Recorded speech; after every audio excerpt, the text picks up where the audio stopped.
All right, Senator, let's get started and look back at the impeachment process. At what point did you decide that you were going to vote guilty? Was there a specific moment where the light went on?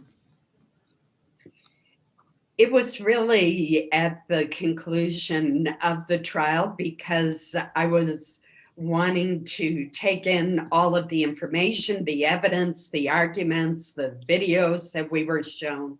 And I was applying the constitutional test. So I was preparing a speech, but I wasn't sure which way I was going to go until I'd heard all of the evidence. At any point during the trial, did you believe there was a chance that there would be enough Republicans to vote to convict the former president? I thought it was unlikely due to the initial vote on whether or not we should even proceed to the trial.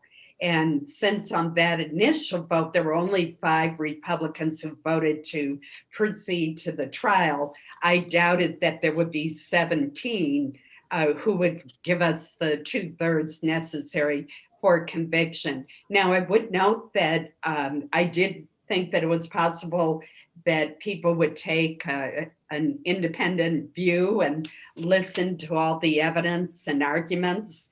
And indeed, there were 2 more Republicans who voted to convict than voted to start the trial.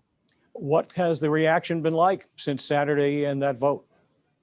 It's been mixed. I was in Sam's Club yesterday, and many people came up to me and thanked me for my vote.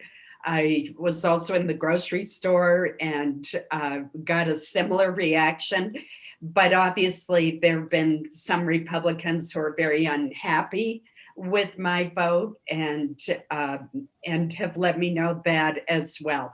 So that's more or less what I would expect on a vote of this consequence. And what I just want to assure people is that I took my constitutional duty very seriously, that this came down to my fulfilling my oath to the Constitution, and it was a vote of conscience.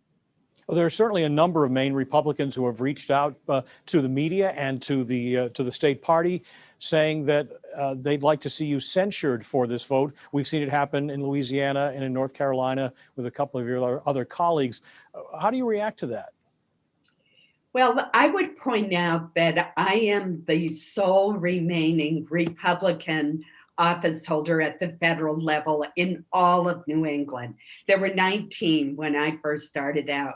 And that tells me that we should focus on growing our party. And I think that we need to send a message that you can be a good Republican and not necessarily agree with every position taken by the party.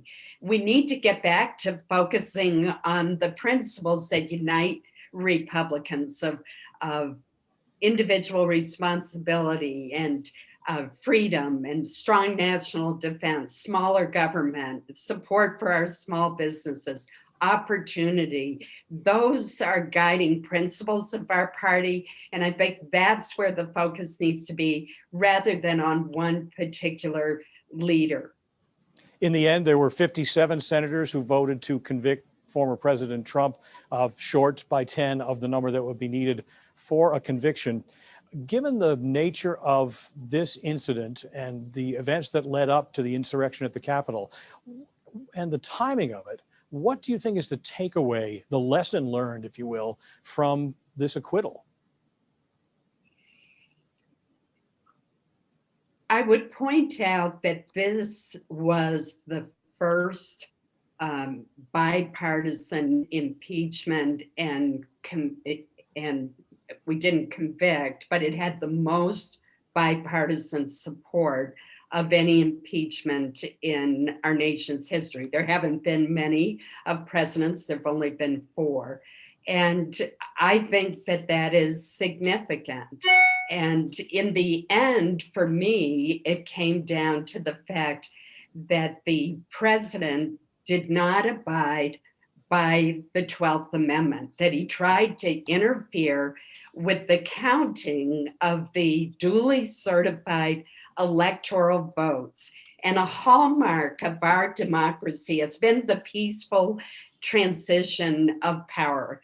And to me, that constituted a high crime. In addition, the president's putting pressure on everyone from state officials to the vice president of the United States, and his failure to act when the breach of the Capitol occurred were also serious factors. So the takeaway for me is that I hope we'll never see this situation again. It's important that all of us who swear to protect and defend the Constitution uphold our oath. I feel that that's what I did with my vote.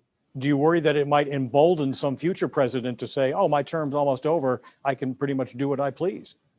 Well, one reason that after careful study, I voted to proceed with the trial is I don't want to send the message that an official can wait to the very last days of his or hers being in office to violate the oath to the Constitution or commit some other act that we would all think was more than inappropriate, could be horrendous, and could get away with it. So that's why I think the trial was important, despite the ultimate acquittal. I think it sends a strong message that there's no period of time, if you're close to the end of your term or if you resign to try to avoid impeachment, that won't be tolerated.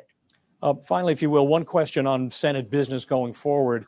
The president is obviously trying to put a new focus on COVID-19 relief, having a town hall meeting tonight, and that's certainly going to be a big part of it. How optimistic are you that there will be a bipartisan solution to creating this new relief bill? I'm hopeful that there will be. Just last night, I convened our Common Sense Coalition along with my Democratic counterpart, Joe Manchin of West Virginia, and we had 10 Democrats and 10 Republican senators, and we talked about where there could be common ground.